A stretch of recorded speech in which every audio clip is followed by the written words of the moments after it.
ও পাহাটা, আমরা ওখানে বসেছিলাম, রিল্যাক্স করছিলাম, আসলো গার্ডটা এসে বন্ধ করে দিল। পেয়েছি গাইস, পেয়েছি।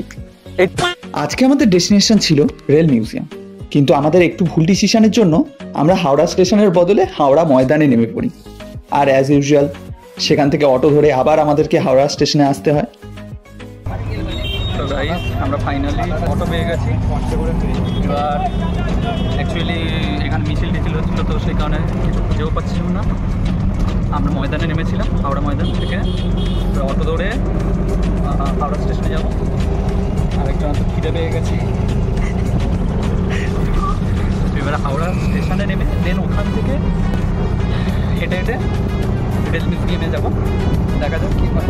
বিশাল রোদ্দুর পড়েছে আজকে, গরম লাগছে সেরকম।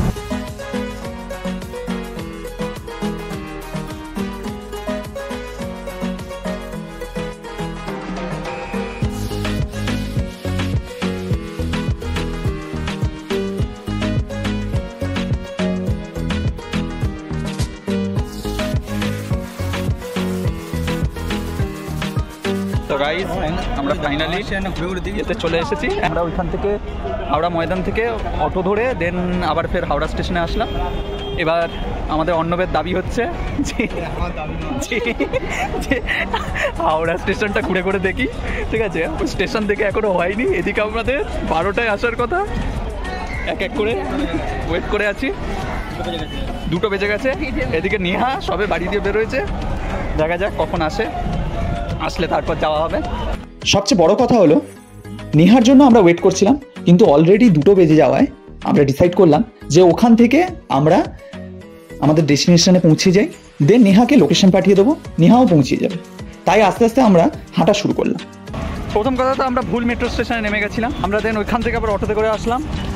আমাদেরকে লোকেশন বলছে যে সোজা গিয়ে ডান দিকে বলে যাচ্ছে, বাট আমরা নিজেরাই খুঁজে পাচ্ছিলাম না অ্যাকচুয়ালি। দেন প্রায় 15 মিনিট হাঁটার পরে ফাইনালি আমাদের চোখের সামনে দেখতে পাচ্ছি। যাওয়া যাক। এই করে করে আমাদের এখন 3টে বেজে গেছে। মানে ইমাজিন করো 11:30টার সময় বেরোয়েছি, দেন 11:30 থেকে আমাদের এখন প্রায় 3টে বাজতে যায়। বিশাল গরম লাগছে, আর মানে শরীরও খারাপ লাগছে, কারণ রোদ্দুরও সেরকম পড়েছে। তো আমরা আপাতত হেঁটে হেঁটে যাচ্ছি। এবার দেখা যাক, সামনেই দেখতে পাচ্ছি ঢুকবো। ফাইনালি আমরা কোথায় এসেছি আর কেউ কিছু বলেও না। মানে এত পরিমাণে আমাদের হাঁটতে হয়েছে, লিটারালি মুখ চোখের অবস্থা দেখেও বুঝতে পারছো যে কীরকম টাইপসের হাঁটতে হয়েছে।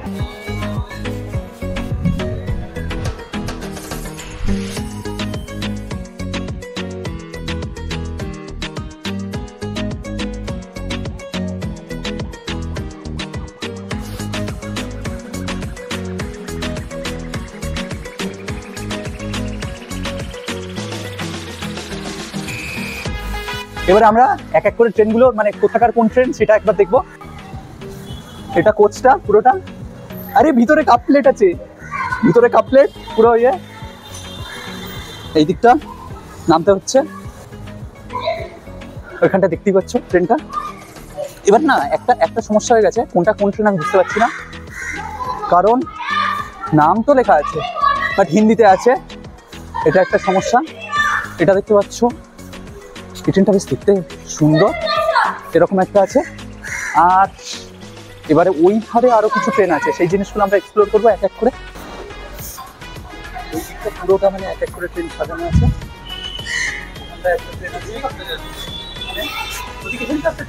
এটা হচ্ছে স্টিম লোকোমোটিভ। ওহো গাইস, একটা জিনিস দেখাবো। এখানে সিটগুলো দেখো, একবার দেখা। সিটগুলো দেখো পুরো মানে ইয়ে টাইপসের, বাসের যেমন সিট হয় না সেরকম টাইপসের। এখানে আমাদের সুষমা ঢোকার চেষ্টা করছে, বাট ওকে পারমিশন দেয়নি, কারণ ও যেহেতু টিকিট কাটেনি সেই কারণে ওকে ঢুকতে দেবে না। বাচ্চাদের ফ্রি এন্ট্রি। ও আচ্ছা, এটা ডেমো দেওয়া আছে। এটা হচ্ছে 19th century double decker coach. এই দিকেরটা কি আছে, model of air condition first class coach. ওহো, এসির কোচ এটা। তো এরকম টাইপসে মানে এই ট্রেনগুলো আই গেস এক্সিস্ট করে না। তো এবারে আমরা এক এক করে এই দুটো কোচ দেখে নেওয়া হলো, ওইদিকে রোদ্দুরেরটায় যাওয়া হবে। তো গাইস আমরা ফাইনালি বের হয়েছি ওইখান থেকে। এই যে এই পিছনে যে এটা দেখতে পাচ্ছ, পিছনটাতে মানে মেনলি আমরা ওইখানটা বসেছিলাম, আর দেন এখানটায় এই গার্ডেনের ধারটায় আসলাম। এই পিছনে দেখতে পাচ্ছ এটা একটা রেল ইঞ্জিন, এখানটার লোকেশনটা মারাত্মক লাগছে। আমি জাস্ট এরকম টাইপসে দেখাচ্ছি না, ব্যাকগ্রাউন্ডে মিউজিক হচ্ছে। অ্যাকচুয়ালি ওটা আই গেস ওই পার্টটায় একটা রেস্টুরেন্ট টাইপসের আছে, বাদ বাকি সবাই বসেও আছে। ওই পার্টটায় দেখতে পাচ্ছ, আমরা এখানে বসবো, একটু বসে রেস্ট নেব। ওটা বসেছে সম্রাট, কি বলছিস? তো ওই দিকটাও দেখতে পাচ্ছ পুরো ট্রেন, এক এক করে আমরা ট্রেনগুলো সব এক্সপ্লোর করবো, বাট ওইদিকে ঢুকবো কীভাবে জানি না। হ্যাঁ, এটা হচ্ছে আসানসোলের কোনো ট্রেন, দেখতেই পাচ্ছ। এটা অ্যাকচুয়ালি টয় ট্রেনটা, মানে এখানে ইয়ে আছে যে তুমি ট্রেনের টিকিট কেটেও ইয়ে করতে পারবে। তো টয় ট্রেনে করে পুরো তোমাকে ঘোরাবে, যতগুলো ট্রেন আছে সব কিছু দেখাবে। আর ওখানে একটা মানে রেস্টুরেন্ট টাইপসের আছে, ওটাতেও আমরা যাওয়ার চেষ্টা করবো। কি পকেটে আমাদের পয়সা থাকে তাহলে, ঠিক আছে। লোকেশনটা ভালো ভাই, লোকেশনটা ভালো, কিন্তু আমাদের জন্য ভালো না। বুঝতেই পারছো কাদের জন্য ভালো।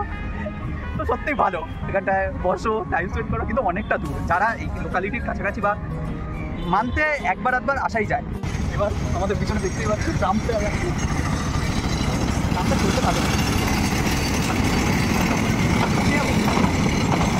ট্রামটা সত্যি ভালো ছিল রে, ট্রামটা উঠতে হতো। 1 hour later. ফাইনালি আমাদের নেহা চলে এসেছে এতক্ষণ পরে, আর আমি নিয়ে আসতে যাচ্ছি কারণ জায়গাটা অনেকটা ভিতরে, তো তাই যাচ্ছি। হ্যাঁ জানি তো, আমাদের ওয়াটার গার্ল আমাদেরকে বাঁচানোর জন্য এসেছে ফাইনালি। আর একই লেট হয়ে গেছিল, তাই আমরা ভাবলাম বাকি ট্রেনগুলো একটু এক্সপ্লোর করেন। এইটা দেখো, এই ওটা তো মালগাড়ি, ওদিকটা মালগাড়িটা, ঠিক আছে। এইটা কাদের, এটা কোথাকার এই ট্রেন সেটা এবার দেখতে হবে। এদিকে ঝিরিঝিরি বৃষ্টিও পড়ছে। ইন্দ্রপ্রস্থা, এটাও বেশ ইয়ে। এখানে না একটা পাকিস্তানের একটা কোনো ট্রেন ছিল, বাট আমি এখন খুঁজে পাচ্ছি না পাকিস্তানের ট্রেনটা। বাট এইটা ওই সামনের ট্রেনটা খুব সুন্দর লাগলো। এদিকটাও কি ট্রেন, প্রতিটা ট্রেনের নাম আছে। আমার অত এনার্জি নেই পড়ার, জীবনে পড়াশোনা এমনিই করতে ভালো লাগে না, এখানে পড়া তো বাদ দাও। এদিকে ট্রেনটা, বাট এখানে যদি কেউ ফটো তুলতে আসতে চাও, মারাত্মক জায়গা। আমরা এদিকটা দিয়ে এবার ঘুরে যাবো। পেয়েছি গাইস, পেয়েছি। এদিকে ট্রেনটা দেখতেই পাচ্ছ, এটা হচ্ছে প্রপার পাকিস্তানের ট্রেনটা, এটা আমি দেখাবো। এই যে দেখতে পাচ্ছ ইস্ট পাকিস্তান রেলওয়ে, এটা কিছু একটা আরবি ভাষায় লেখা আছে, অত জানতে পারলে আমি নিজেই শিক্ষিত হয়ে যেতাম। এখানটা এবারে আমরা দেখবো এক এক করে। আচ্ছা আচ্ছা, এইখানটা ট্রেনটা স্টার্টিংটা, অ্যাকচুয়ালি ছেলেগুলো ভয় পেয়ে গেছে, ঠিক আছে। আমি এত বকর বকর করে আসছিলাম, ওরা নিজেরা ভেবেছে হয়তো মানে অ্যাকচুয়ালি ট্রেনের ভিতরে ঢুকেছিল ওরা, ঠিক আছে। তো সেই কারণে এবার আমি তো ঢোকাটা নিষেধ, মানে দেখতে পেলে বকবে। এবার আমি তো ডিরেক্ট ওই সামনে চেল্লাতে শুরু করে দিয়েছিলাম, তো ভয় পেয়ে গেছে আমাকে দেখে। এবার আমরা কিছু ফটোশ্যুট করব, আর মোটামুটি দেখা হয়ে গেছে। কিছুই না ভাই, সব পুরনো ট্রেনগুলো সব এখানে রেখেছে, বাট দেখতে ভালো, দেখতে ভালো। একদিনের জন্য আসতে পারো, বাদ বাকি ফটো তোলার জন্য আসতে পারো, আর যদি টাইম স্পেন্ড করতে চাও তাও আসতে পারো। বাদ বাকি আর কোনো কিছু নেই, ঠিক আছে। আর ভাই বৃষ্টি শুরু হয়ে গেছে, সবচেয়ে বড় কথা। আমরা আসছিলাম তখন মৃত্যুর রোদ পুরো পুরো কালো করে দিয়েছে, এত রোদ্দুর পুড়িয়েছে, ঠিক আছে। আর এখন আমরা ট্রেন দেখতে দেখতে বাধ্য ইয়ে হয়ে গেছে, এখন পুরোপুরি বৃষ্টি হতে শুরু করে দিয়েছে। বৃষ্টির ওয়েদারে ওইদিকে দেখতে পাচ্ছ ওরা ওইখানে বসে দাঁড়িয়ে আছে। এরপর বৃষ্টি পড়তে শুরু করলো, তাই আমরা হালকা এনজয় করতে শুরু করলাম। আজকে ভিডিওটা এতটাই। আরও এরম ভিডিওর জন্য চ্যানেলটা সাবস্ক্রাইব করে দিও। Till then, good by.